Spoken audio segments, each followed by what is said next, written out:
Hello everyone, it's Lindsay, and today I'm coming to you with a Bible journaling process using the new True North devotional kit from ByTheWell4God. This kit was restocked in the shop, so I'll be sure to have that link down below for you, as well as my unboxing so you can see everything that came in the new release. So for this kit, I decided to go back into my journaling Bible. I really love creating in little mixed media journals and things like that, but I don't know. I'm just going to switch things back up and go back into my Bible. So I'm working into an interleaved Bible. It does have a full blank page in between each page of text, so I don't have to worry about covering the text. I don't typically page prep, but if I'm going to get messy like I am today, I will do some page prep, so you will see that.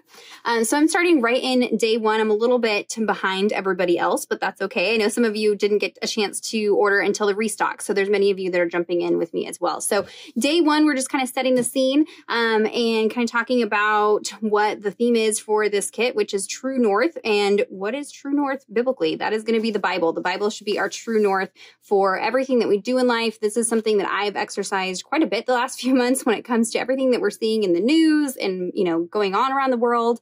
And when it comes to forming an opinion or a stance or position on it, I always put it through the lens of the Bible. What does the Bible have to say about justice? What does the Bible have to say about governing authorities? What does the Bible have to say, about X, Y, Z? And so that is kind of what we're going to talk about with this kit. As we navigate a world full of sin and sinners and sinful people, how do we have relations with those people? And how do we navigate some of the things that we come across in the world, biblically? And so that's what we'll be talking about. So we're just starting right out at the beginning. The Bible is our true north. So I pulled out a few different things. I have some of the add-on stamps, the spiritual prescription cards, little boarding pass stamps. So I did bring in some extra stuff from the kit, but you could just as easily create with everything that comes in the kit. We're going to get messy with some distress products. I've pulled out some distress Oxide inks and distress sprays. It's going to get a little wild and crazy. I know that's uncomfortable for some of you, but I like to get messy. And so these are new to me and I haven't used them on camera yet. And I've only used them a couple times. So it may be a disaster. We'll see.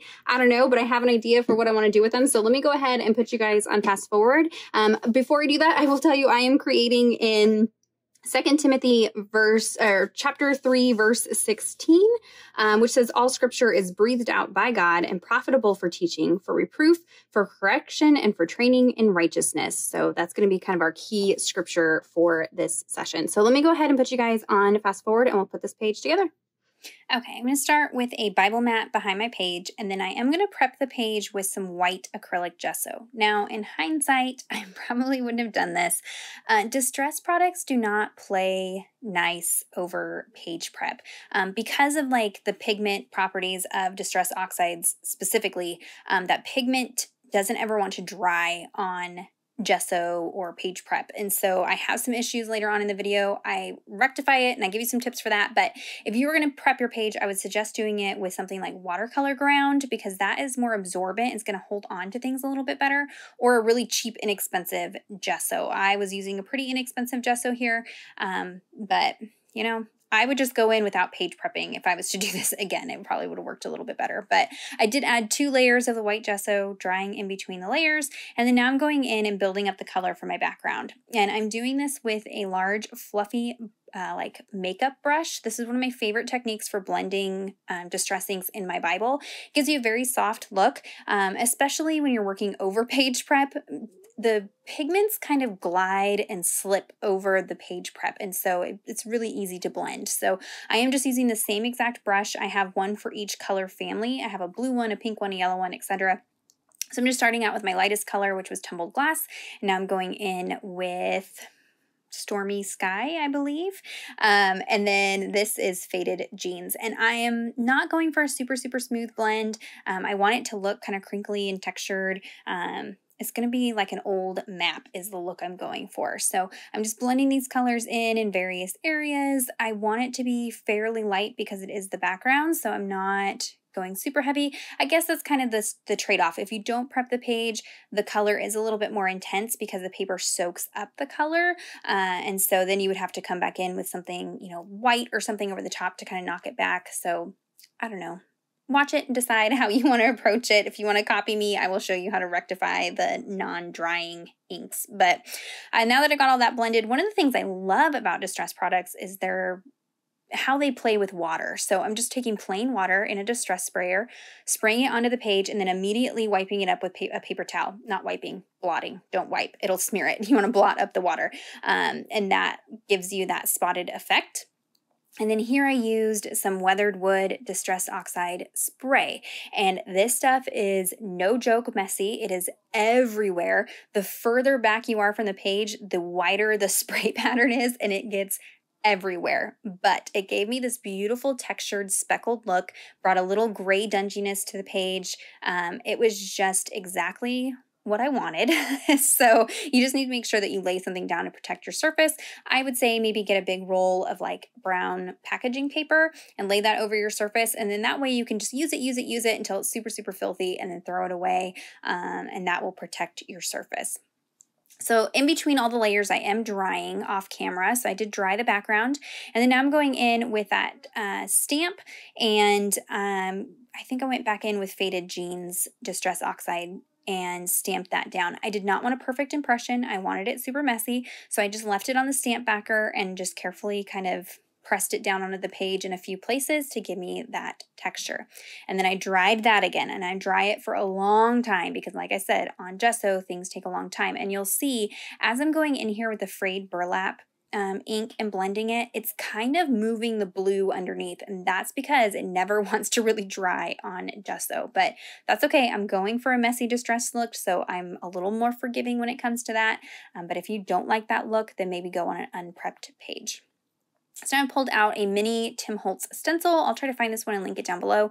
I wanted it to look like an old sailor's map that maybe he's set his coffee mug down on there. He's spilt some things over the map. So I'm just blending some Distress Oxide in frayed burlap through that stencil. And I'm using one of the domed applicators from scrapbook.com, which I much prefer to the Ranger ones. They just blend a little bit nicer. So I'll link those down below for you guys.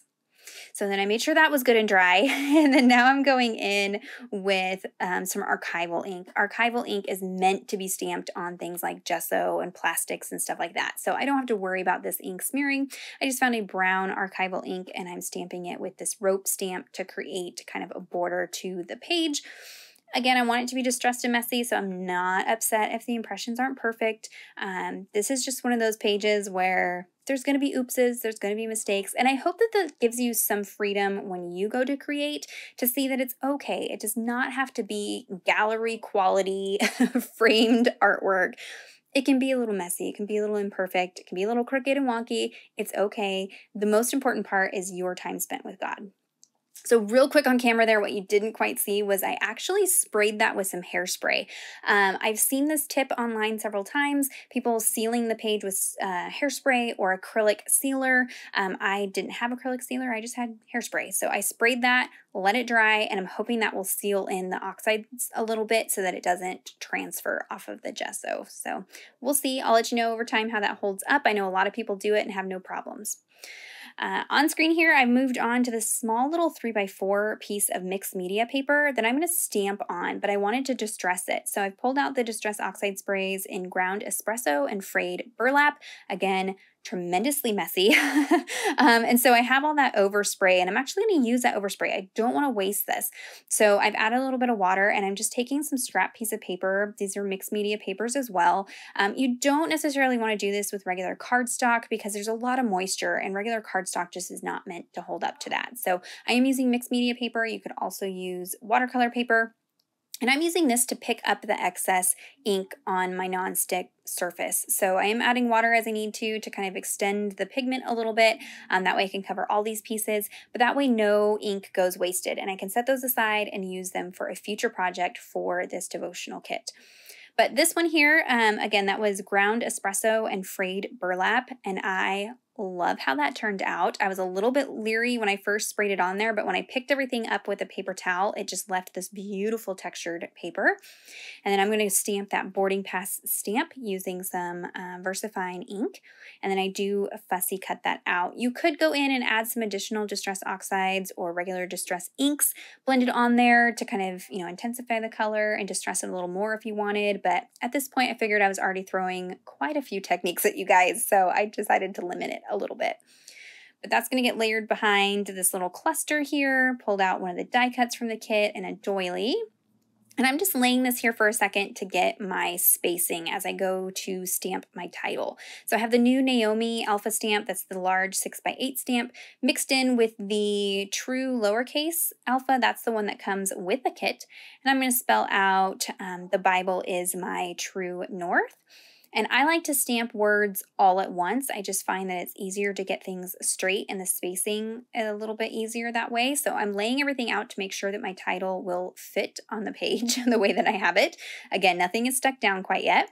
And then I'm going to load up all of the stamps onto my stamp block at once for each word.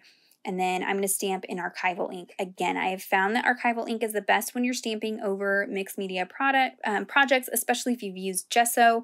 You do not want to use VersaFine ink because you will have the same problem that I have with the Distress inks. It will never dry on gesso. Again, you could try acrylic sealer or hairspray to seal it in, but save yourself the headache. Just go to Archival Ink. I know it can get pricey having a variety of inks, but really they each have their own purpose, and you're going to be happier with your results when you use the appropriate ink for the type of project that you're doing. It just works better that way. So I'm just using some black archival, stamping that out, and you'll see like for the word Bible, I spell it out and then I move the B over to leave myself some room between the I and the L. And then that way I know my spacing's perfect to come back in and add an additional B. And that's just one of the little tricks I have for stamping words with multiple letters. So the Bible is my true north.